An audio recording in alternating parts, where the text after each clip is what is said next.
Hey guys, welcome. Hat Tuesday number 26. Hat Tuesday number 26. Should be a fun one. Hopefully, you guys are all having a great start to your week. All right, it's already Tuesday. I don't know about you guys in your neck of the woods, but here it's been absolutely gorgeous. The weather's been like in the 70s. Um, I think we'll be touching 80 at some point today. Man, I just already took my walk, my morning walk, got a good start, so yeah, it's been a really good week so far. So hopefully it's the same out by your neck of the woods. And if not, well, hopefully it'll look up, right? But yeah, this should be a pretty fun episode. I'll wait because again, this is a topic that wasn't my topic. I'm not really a bourbon drinker. I'm not really much of a drinker at all, period, honestly. Especially these days, I've been more on a diet. So, I've kind of like eased up on the alcohol to the point where I've gone out several times and not had a drink, just more keep it social. But yeah, should be fun. We'll wait, and we'll get some of my friends who are a little bit more, a little bit more knowing, right? Or a lot more knowing about bourbon than I do. But yeah, so far I already got the day started. I picked up this bottle of Buffalo Trace Kentucky straight bourbon whiskey. Again, from my research, it seemed to be like a good starter for me. So I figured, oh, we got a couple folks. We got Robert and we got Nathan. Gentlemen, how are you? I'm well, thank you. All right, How are you guys today? yeah, man. This should be a fun one. Now, you gentlemen, I'm going to lean a lot on you gentlemen because, well, let's be honest. I don't really know a whole heck of a lot about liquor in general, but bourbon even less so. I think I started about an hour ago on this Buffalo Trace, and I got opinions already, but you know, I want to just kick it up with you guys because I know both of you guys are actually really big into bourbon. I know we have Josh. I don't know if Josh will join us on screen. I know he's working, but maybe he'll join us in the comments.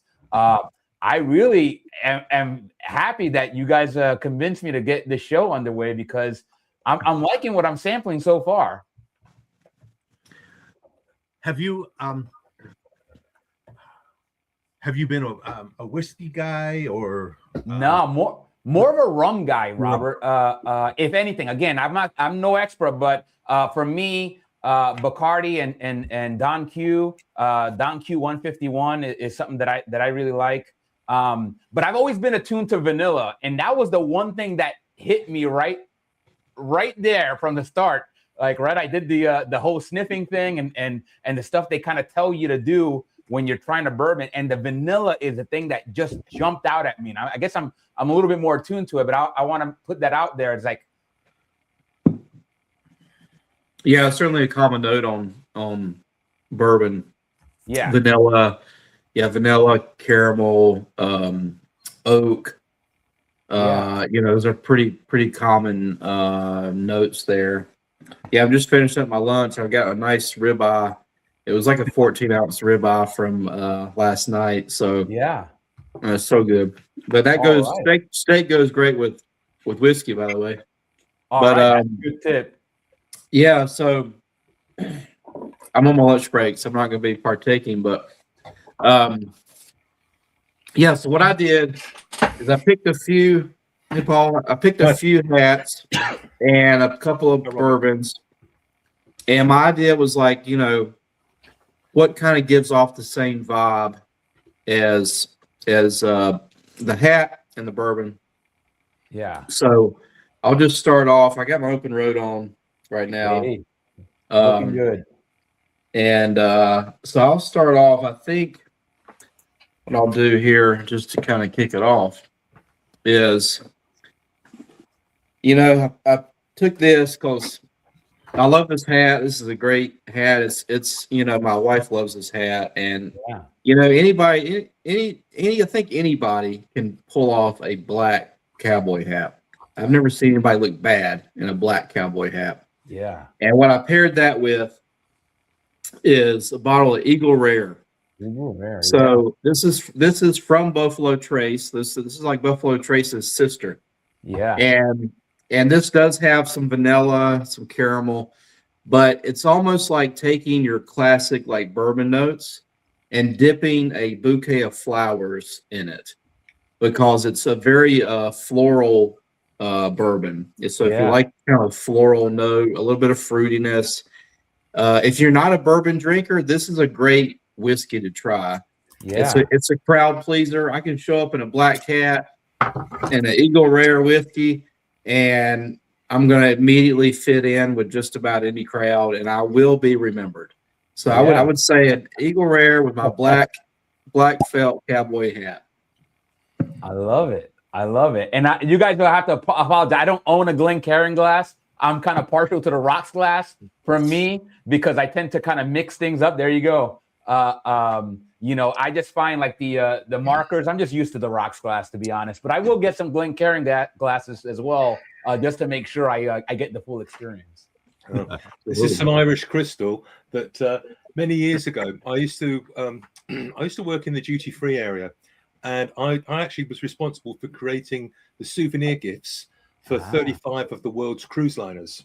And I was thinking what was appropriate today I've got the Johnny Depp hat on, and I thought Johnny Depp was probably likely to drink, because I don't have any bourbon. So I've got Chivas Regal. So Chivas Regal was the best I could do, lads. But it's it's quite tasty. And I thought, I could just see him on the deck of this was the world cruise for the SS Rotterdam, going back. That was celebrating its 25 years, so it's quite a long time ago. Anyway, so I thought special occasion, I'd crack it open, as they say. Excellent. That sounds good. Robert, what are you sipping on today? I am great bottle, Paul. Full disclosure is I'm relatively new to the bourbon world, because I'm a whiskey guy. Yeah. But in 2023, my wife and I we were just 17 days, and we did Tennessee and Kentucky, and the highlight was the week we spent up in and around Lexington, visiting the distilleries, and it really opened, because before then my experience was with like Beam or Jack Daniels, and I didn't have a very high opinion of it.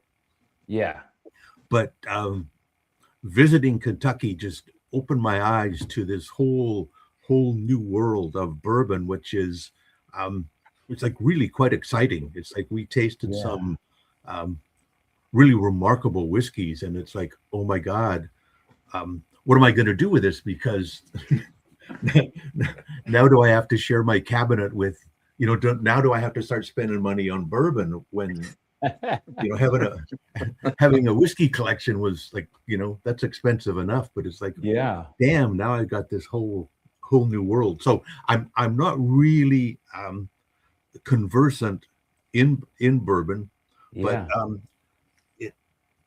in 2024 we did a trip to South Carolina and Georgia, and we rented a beach house on Kiowa Island, and we went into the liquor store there, and I bought a bottle of Angel's Envy. Okay. And that's kind of become our go-to, and it's a really, I don't know, I've never drank the Buffalo Trace one, but it's very smooth. I'm drinking, I have this is their rye finish, and then I've also have a bottle of their straight bourbon. But the problem up in Canada now is, since Trump applied the tariffs to everything and everybody, across Canada, we've removed bourbon from the shelves. So I can't buy it. It's not accessible. My buddy found this. We have private liquor stores, but they have to buy them through the government-controlled liquor distribution branch. So they can't import bourbon direct. They have to buy it through the government, and of course, it's they have warehouses full of it, and but they're refusing to sell it. So I don't know. Wow. I don't know. Sounds a bit archaic, doesn't Hopefully they won't. They won't dump it. But my buddy found this on the back shelf of a private liquor store, and so he scored it for me. But this is the end of it. This is the last. So Oh wow. Wow. yeah. Yeah, Angel's Envy is a really good good bourbon. I think it's finished. It's a finished bourbon, and Yeah. like you said, it's very smooth. 86, 87 proof, I think. Very easy. It's an easy sipper. Like if you have, especially like, I think it's good. That one's a good one if you're new to bourbon, and if you're honestly if you've been around bourbon for a while, it's still, because now they've got, you can get barrel proof Angel's Envy. You can get different expressions of it, but that's a very, very good bottle. Yeah, for sure. I hate to hear all that trouble you're having with bourbon up there. That's ridiculous. Yeah. Well, the upside is though, it's like if you look hard enough, there's always an upside,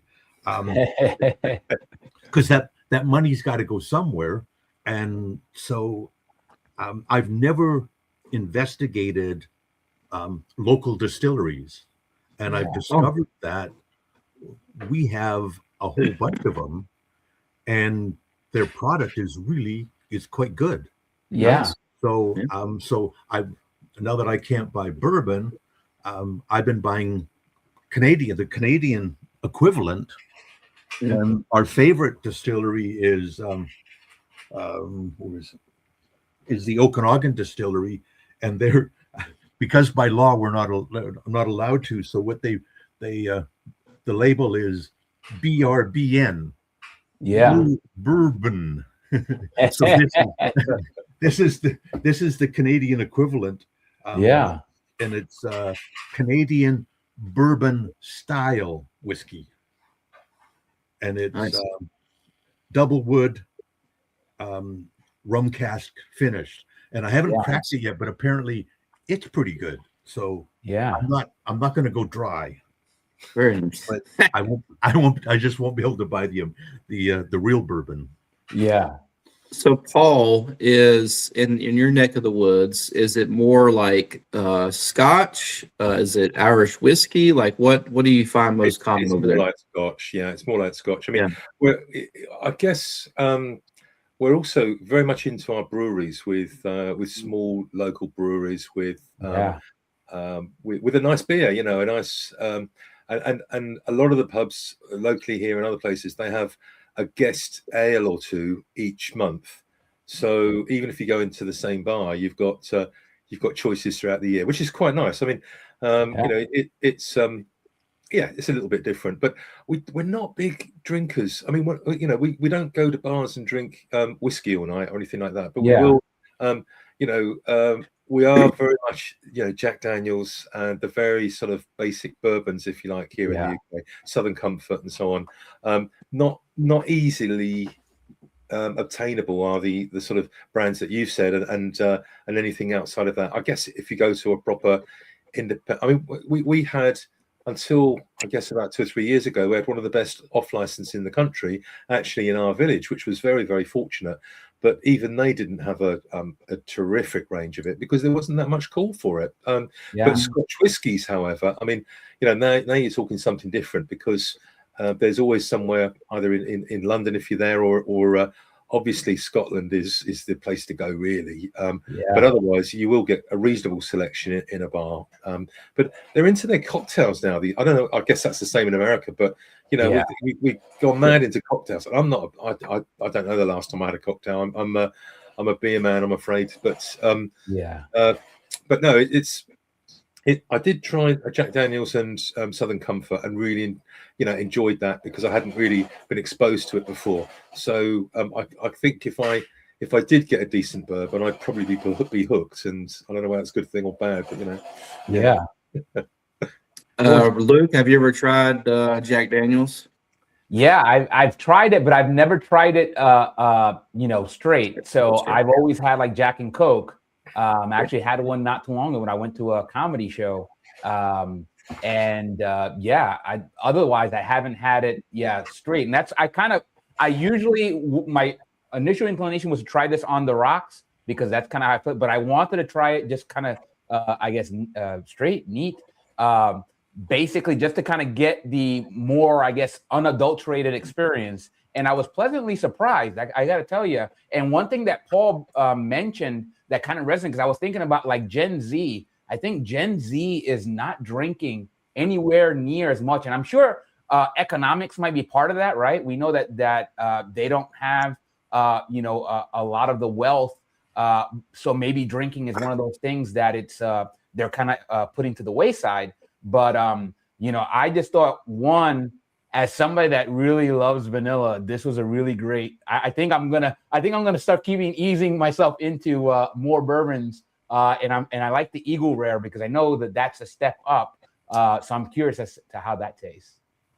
And I tell you, if you like, I don't know if you like sweet or kind of desserty kind of things.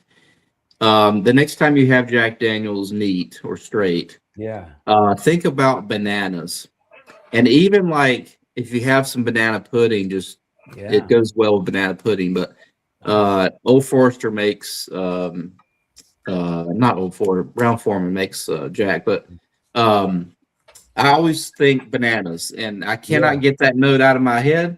I don't mind Jack Daniel's. I mean, I've got some. I don't drink it that often, but every time I do, that whole distributor, I just think bananas. It's like banana split, caramel, and vanilla. Yeah, Robert mentioned Jim Beam, and my understanding, based on what I've seen out there, is that you get a lot of heavy peanut.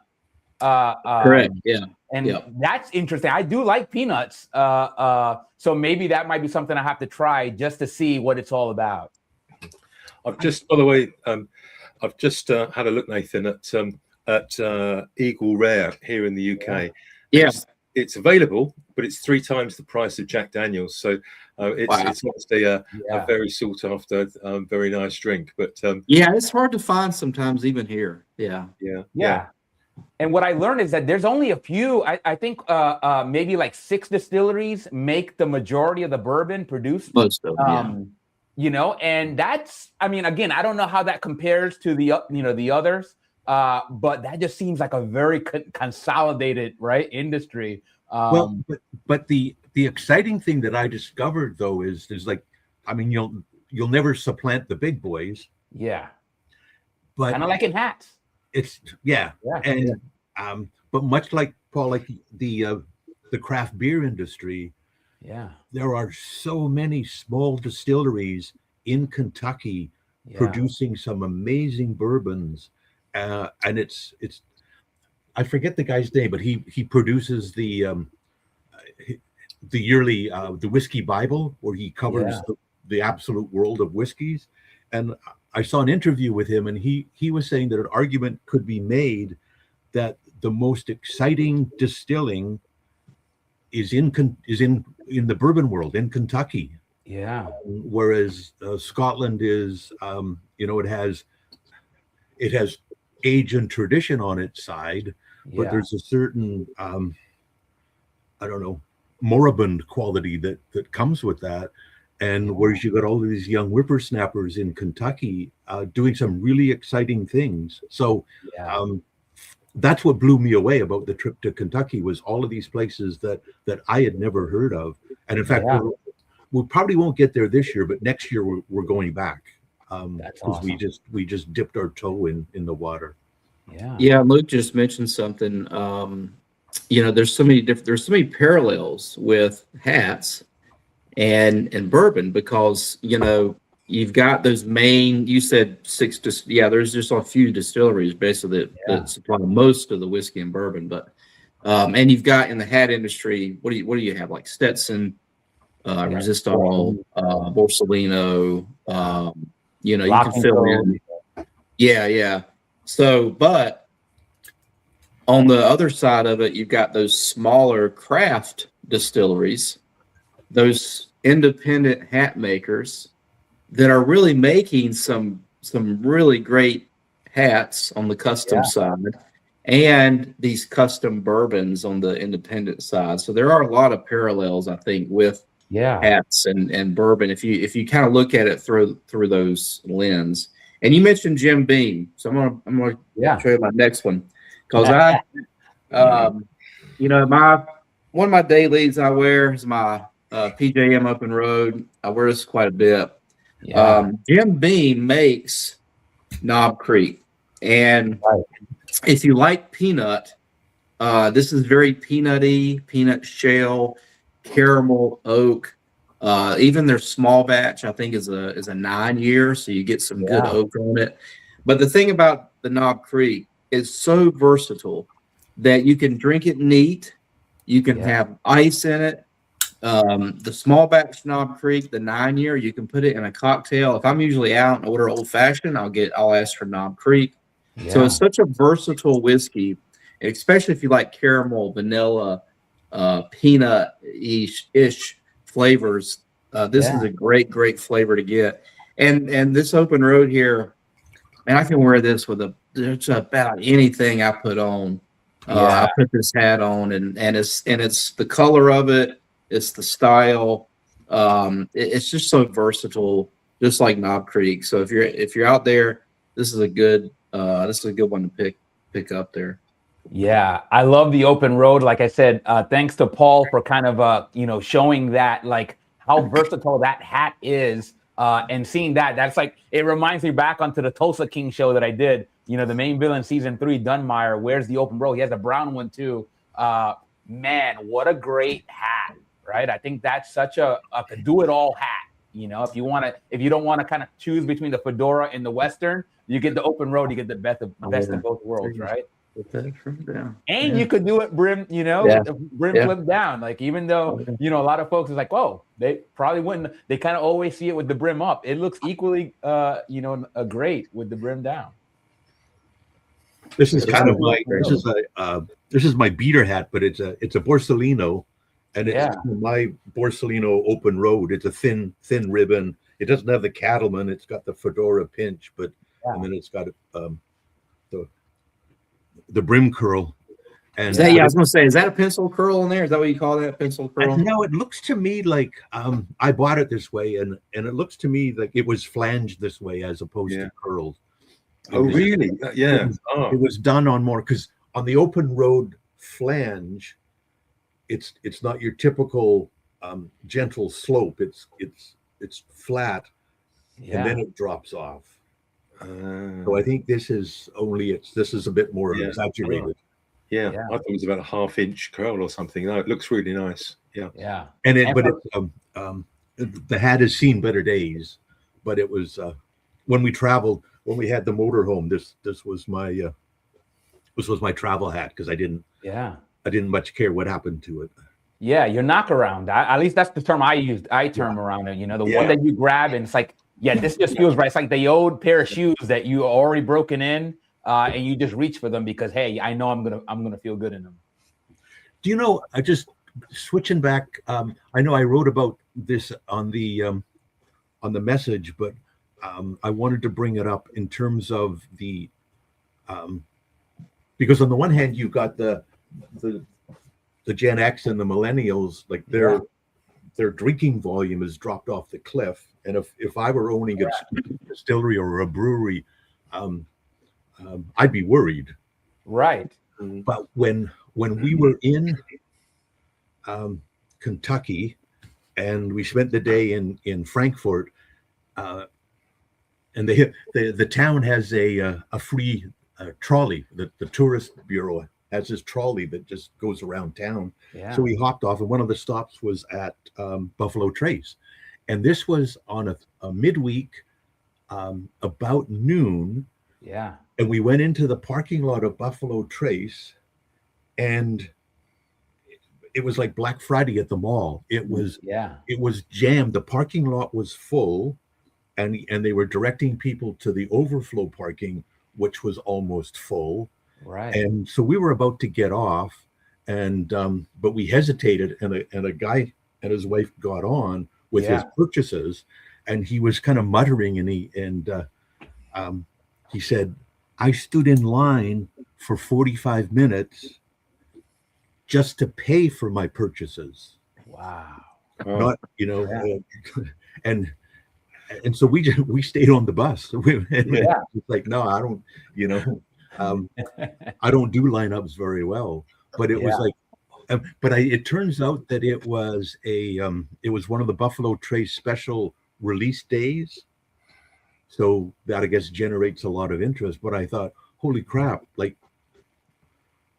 on a Wednesday at noon, and it wasn't a small parking lot, because the Buffalo Trace distillery is huge.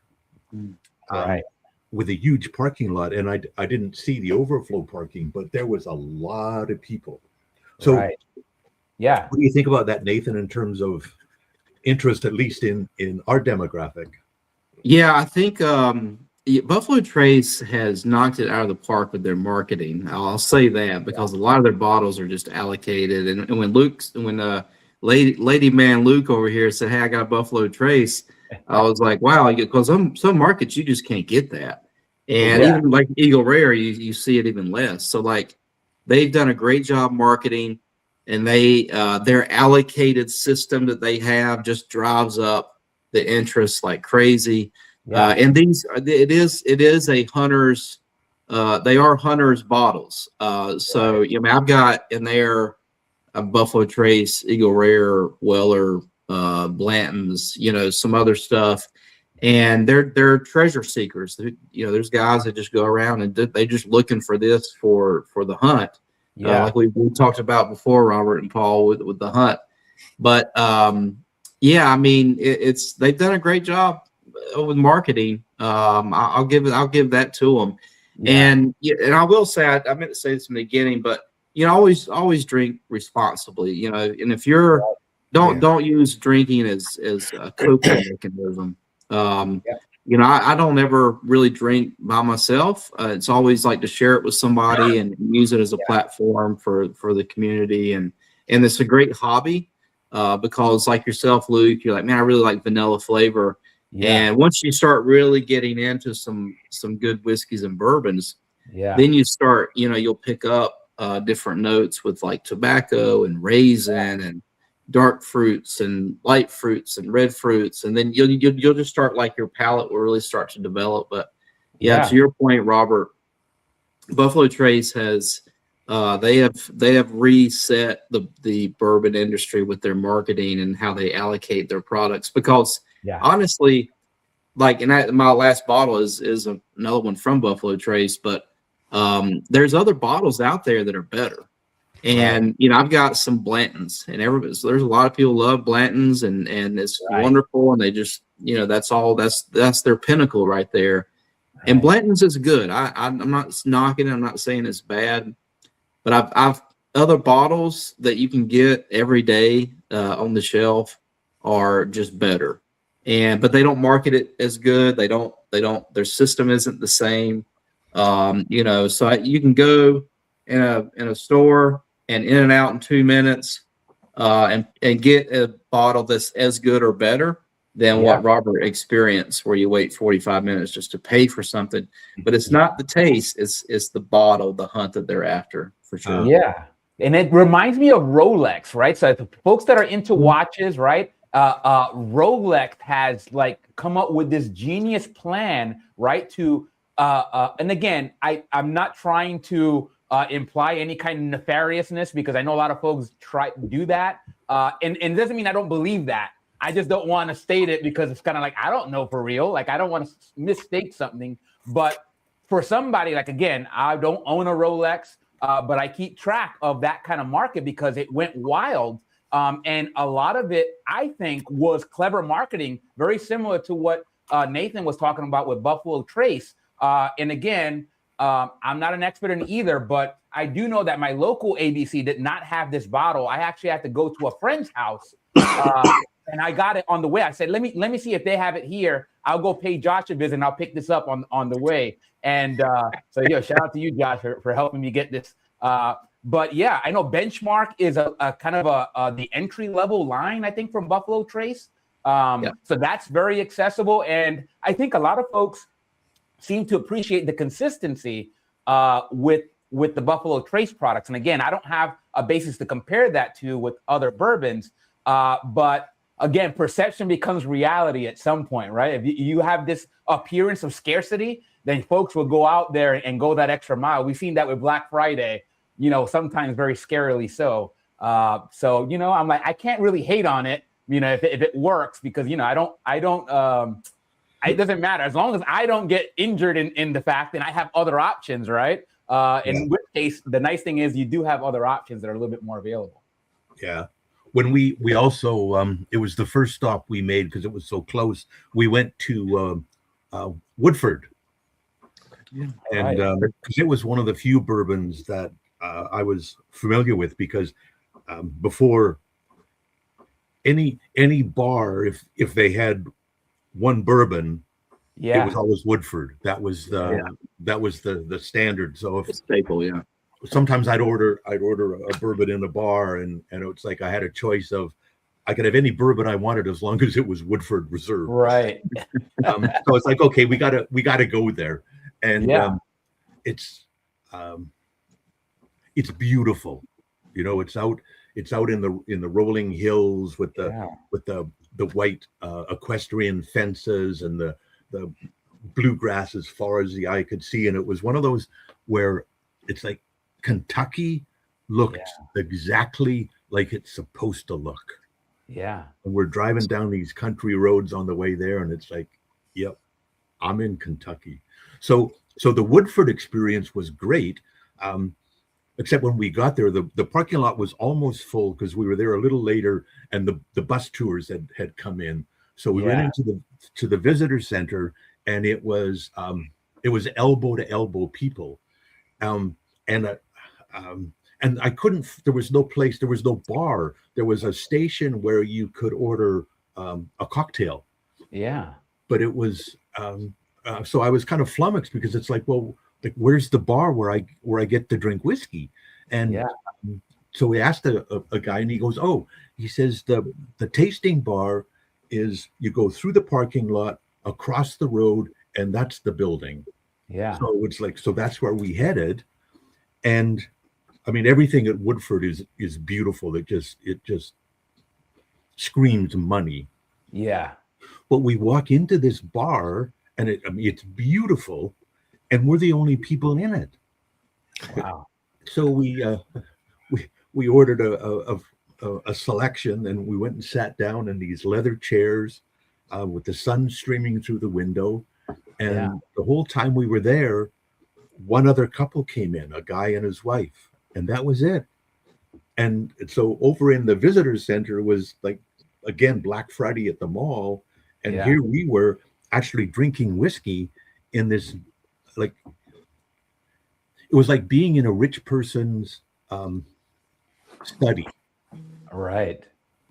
Sunk into these leather chairs, and there was pictures of paintings of horse races on the wall, and again it was like, yep, we're in. I think that's a great visual, because I feel like a nice leather chair. Like when I was drinking this on my floor, but I'm like, man, and again, I'm not a cigar guy. I'm like, it feels like I should be smoking a cigar and sitting in a leather chair and maybe overlooking a library of books. And I'm not a big reader, but it just feels like I should be doing that. You're getting old before your time, Luke. Yeah. I'll tell you about Woodford. I like Woodford, and to your point, like, Woodford's usually available in any bar you sit down. I like the first Woodford I ever bought was a Woodford Double Oaked, which is very good. And if you like Snickers bars, get a Woodford Double Oaked. It's almost very desserty, oaky, chocolatey kind of caramel. It's a Snickers bar that's called bourbon. Very, very good. And so I'll put on my last one because I'm gonna have to be going soon. So my last bottle. So I've got kind of the everyday drinker. I've got the show up to the party crowd pleaser. Yeah. And this is, if I was really wanting to impress somebody, and if you know anything about whiskey, I would probably show up with one of these. This is a Stag, what they call Stag Junior. They call it Stag now, but this is actually batch 24D. Yeah. I've got 3 of these. I just picked up a 25A that a friend of mine are going to crack probably this weekend. But this is 24D. Stag is just absolutely delicious. It is from Buffalo Trace. Yeah. It does have some fruitiness, almost like a strawberry jam, almost like a peanut butter jelly sandwich without the peanut butter, but you still get a little bit of that undertone. Yeah. Fruity caramel, a little bit of raisin. I've gotten some brown sugar. It's kind of high proof. This is 63% alcohol, 127 proof. Yeah. But if I was going to show up and they're like, man, who's this guy bringing in the Stag? Well, this is what I'm going to be wearing. And because they're going to say, who is this guy walking in with this bill here? Yes. And I get, every time I wear this thing, it's like, man, where did you get that? And my favorite. Out of all the great hats that you have, Nathan, that one still has my heart because it just is stunning. And every time I look at it, I'm like, man, that's a great hat. Yeah, it's got the double. I think like the ladies' man Luke calls it, the double stacker, double decker, and it's got the little Western cord on there. I think Paul, it's about a 2.5-inch brim. I think we measured it about 11 centimeters. Perfect teardrop on there. Just magnificent looking hat. There's the blue paisley inside, but man, this thing is a looker. And if I was to pair it with something, it would have to be this bad boy right here.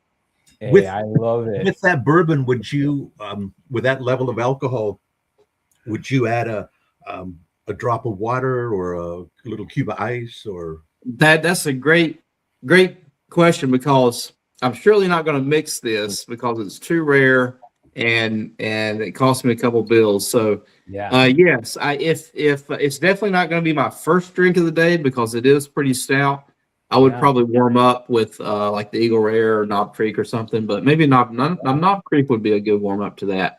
But yes, I have added just a drop of water. Like I'll take the spoon and just get some water on the spoon and just kind of dribble some in. It's excellent on ice. If you've never had it, because it does punch you. It will punch you, and it'll make what do they say?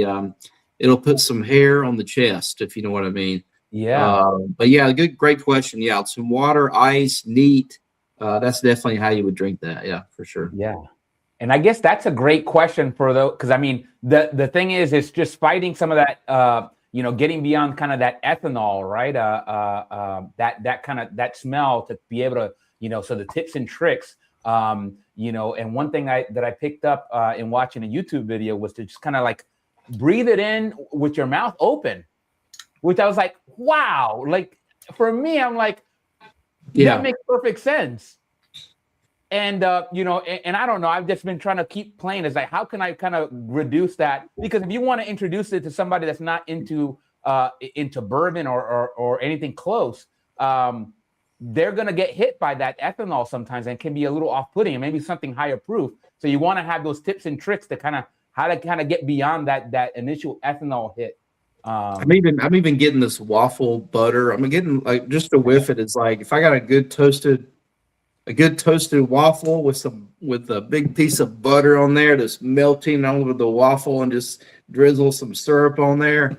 Man, that's good. You got us going now. Yeah, I've been hungry ever since Nathan started talking. One of the things, Luke, is when we went to Scotland,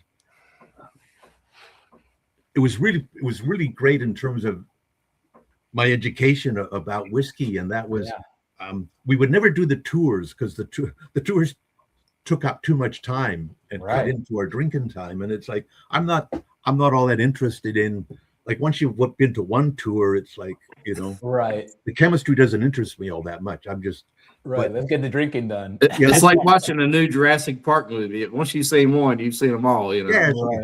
But we would go, so our modus operandi we just go straight to the bar, and they were usually far better than the tour, because the tour was often like the host, which was a canned presentation.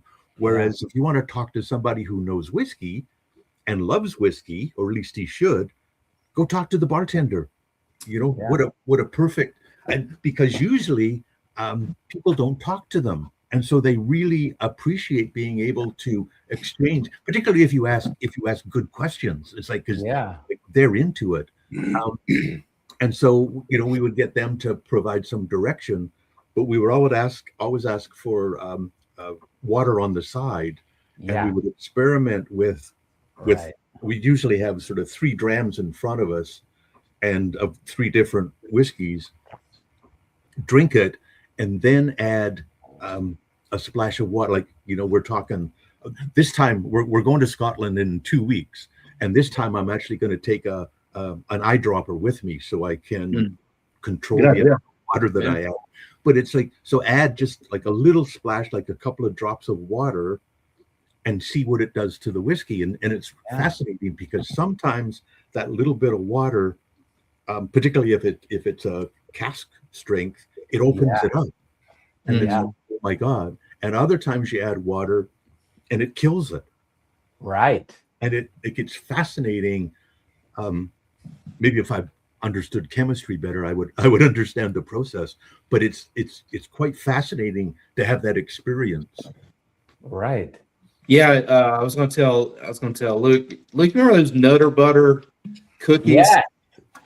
If you take a Nutter Butter cookie and just dip it in some like caramel and honey, this is what you'll have right here with this. Wow. Yeah, I've heard about the Knott's Creek 9. So that's something. That one's probably just a little bit more money than the Buffalo Trace, but I've heard really good things about it. So I'm definitely going to check that out, especially once it gets Nathan's endorsement. So yeah. And I think with Robert's point, the way like water sometimes opens it up or dilutes it. Like it's a real fine line there. And what I really like, what I appreciate about bourbon, it's what is it? Wheat. It's corn, rye, wheat or barley. Yeah. And it's all natural. You put it in an oak barrel, and you can't, once it comes out of the barrel, you can't add flavors or colors to it. You're just getting what's the sugars and everything's like pulling out of the wood. Right. So if it's like a high corn mix, you'll get a little bit of a sweeter one, or if it's a high rye, you'll get some different stuff. But that's what I really appreciate about it, is that it's just pulling what's been created for us. Yeah. It's all natural, and you're not getting these chemicals and artificial stuff in it.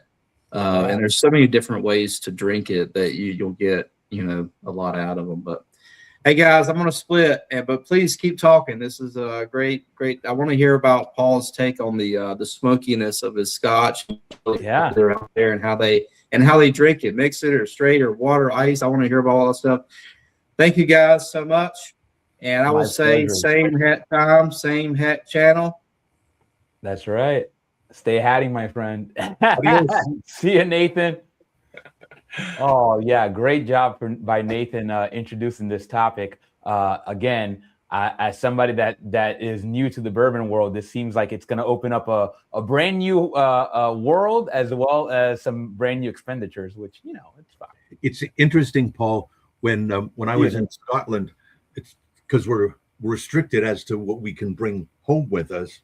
I mean, just the practical part of trying to get it in your luggage without it smashing. But it's the beauty of the internet, because I've got my phone, and so we're in a distillery tasting room, and if there's something I particularly like, I would check my local liquor store here, and we have a really good selection of Scotch here.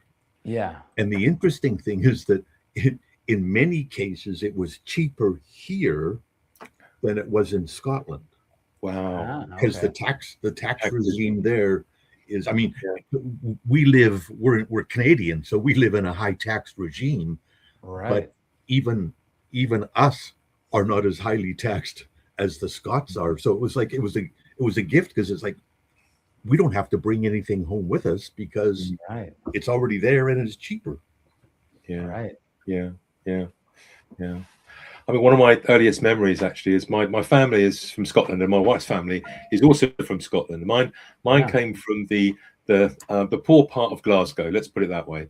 Greenock, which is which is out on the Clyde, the river there, and they were working in the docks. You know, they were just normal people, but they liked Scotch. So my grandfather, even though he was a manual worker, I always remember he had a bottle of Bell's Scotch whiskey, and it wasn't in the house. He had a little shed in the garden where he and the next door neighbour, they had this this privet fence hedge between the two houses, but they cut a hole in it so that they could nip next door without their wives knowing that they were going to have a quick tipple, you know. So I, as a child, I understood that it was a tipple, but on the rare occasion, it was also a cigarette. So, you know, so that's what got me Bell's Scotch whiskey. I don't think it's a particularly good whiskey at all, but that was my first encounter of Scotch, to be honest. I love it. I love it. What a great story. My the Galts are from Northern Ireland, but originally they were west of Scotland, and at some point they got the hell out of Scotland and ended up in just outside Belfast. Yeah. But I guess he would have been my great uncle. Was blinded in the military, and he loved to tipple, and he was, being Protestant, he was a Bushmills man. And back in the day, this was how primitive our liquor laws were, is that when you went to the liquor store, you had to go to the counter and tell them what you wanted, and they went to the shelves and retrieved it. You couldn't, they didn't want you that close to the product. And so he had a white cane. So he came into the store, you know, tapping. And he says to the clerk, he says, I'll with his, I can't do a Northern Ireland accent, but he says, I'll have a bottle of the Bushmills. Yeah. So the clerk went to reach up to his right, and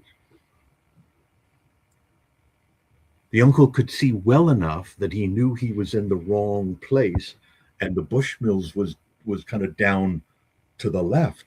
And so here's this guy reaching up, and my uncle says, "No, not the Jamesons. That's a feckin' Tag whiskey." He says, "I want the Bushmills." And so the guy turned around, and it was like, "You're blind." But he bought it enough times that he knew that it was down to the left, and so he got a couple of Bushmills, and then he tapped his way out of the store. Yeah. Oh my gosh, that's you got Joshua laughing out loud. That's awesome. You know, I mean, I think you know, as old as time, you have these stories, right? It's either, you know, your dad or your uncle or somebody they knew. And again, I think that's part of the tradition, right? And I think that's part of the beauty of these subcultures, right? The hat subculture, the watch subculture, car culture, as well as just a drinking culture, right? Everybody's like, just because, you know, let's be honest, besides some of the, you know, maybe not so funny things, a lot of funny things do happen when liquor's involved. You know, hopefully everything's safe, but it's a good laugh. I love it. It's like being in an old family reunion. My parents were rum and coke people. That was as far, I don't recall there ever being if there was a whiskey in the house, it was a Canadian rye whiskey. Yeah. And my dad, I mean, because this was back in the days in the 50s when like people would come over to your house, and you'd just as likely pour them a cocktail as you would pop them a beer. Yeah. And so my dad would have he'd have a bottle of Canadian Club or Wiser's or something, but they were rum and coke people. Which I love rum, but I never, rum and coke was never my choice. My dad was a hat wearer, which is I attribute, that's the lineage there. Yeah. But my dad was an absolute committed Ford guy. He never owned anything but a Ford. Right. I've always up until I switched to Asian cars, I was a Chevy guy. Yeah. You know, Yeah. It's, you know, you mentioned the rum, and, you know, we were also, you know, obviously being from the Caribbean, you know, we were rum folks. And I will tell you a funny story. My mom said, like, my mom will tell this story, and she says it with kind of like half embarrassment because, you know, and you're in grade school, they'll have you do like a, you know, now we're going to do arts and crafts. We're going to we got Mother's Day coming up. You're going to go all and create a Mother's Day card for your moms. So sure enough, you know, I'm like, what am I going to put on this Mother's Day card? And, you know, so I go over and I get the teacher over. I'm like, I don't know. He's like, well, what is your mom like? And sure enough, I drew a bottle of Bacardi. And my mom, she was like horrified because now she's like, well, your teacher's going to think I'm a raging alcoholic, you know? And I'm like, it seemed like a good idea. So my mom will still tell that story. It's like, and then there was that time where he embarrassed me, you know? And it's like, she did everything but apologize to the teacher. Have Child Protective Services show up. Yeah, exactly. It's like, you know, I mean, thinking back at it, maybe not my best decision, but you know, grade school, you're not really known for your best decision making. Yeah, it's like, God forbid. Just being honest. Yeah. But yeah, well, I think we're just under an hour. I want to make sure that you know, if there's anything, you know, that you guys want to share before we close it out. I think my last funny whiskey story is when it started off in 2019, when we went to Scotland for 7 weeks, and my wife was really into fabric arts, wool, like all things wool. And so the trade-off we made is that I would accompany her to wool shops and weavers' crofts and things like that. And she didn't like whiskey, but she agreed to accompany me to the distilleries. And it's like, okay, you know, and the end result, because my wife hated whiskey. Like she was just, it was like, ooh. And she tried it, but it was like, yeah. But at the end of the trip, she had developed a taste for whiskey. And so my joke is that, like, on the upside, I now have a drinking partner, but on the downside is my liquor cabinet gets emptied a whole lot. Right. So so the interesting thing now is, like, 6 years later, my wife doesn't do the spinning and knitting like she did. It's kind of, the wool is sort of past history. But so this trip is going to be 100% devoted to distillery visits. So we have this whole it's only 4 weeks this time, but we have it all mapped out. And so it'll be interesting to go back and just, because I'm a whole lot more knowledgeable now. Yeah, I love that story, Robert. I mean, you described also about making hats for your wife, and at some point she had to tell you to stop doing it. And that's what advice for you guys, you know, be careful of creating that monster, right? It's like, if you don't want to share your liquor, but it could be a good way to get the buy-in, right? To be able to get the approval for the future purchases, that is.